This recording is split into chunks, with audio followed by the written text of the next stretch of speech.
আবার একটি নতুন রেসিপি নিয়ে আপনাদের পাশে চলে এলাম। কাঁকরোল, খেসারি ডাল, বেগুন আর আলু দিয়ে রেসিপিটি শুরু থেকে শেষ পর্যন্ত দেখবেন। ভাজার জন্য কড়া বসিয়ে দিচ্ছি কাঁকরোল ভাজা হয়ে গেছে, গরম হয়ে গেছে, দিচ্ছি পেঁয়াজ কুচি, লাল হয়ে গেছে, দিচ্ছি আদা রসুন বাটা, ভালো করে আদা রসুন বাটাটা ভেঙে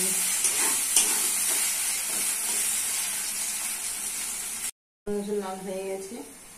দিচ্ছি মশলা, হলুদ গুঁড়ো 1 চামচ, লঙ্কা গুঁড়ো 1 চামচ, জিরা গুঁড়ো 1 চামচ, ধনে গুঁড়ো 1 চামচ, লবণ 1 চামচ।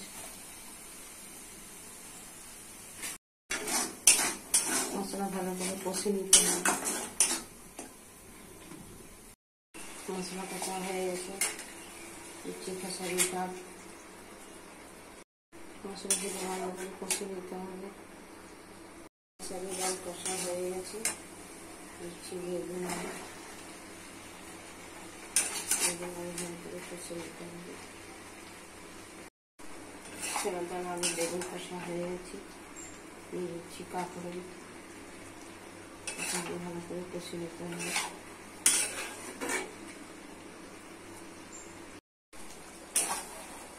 একটু কষা হয়ে গেছে, দিয়ে দিচ্ছি জল,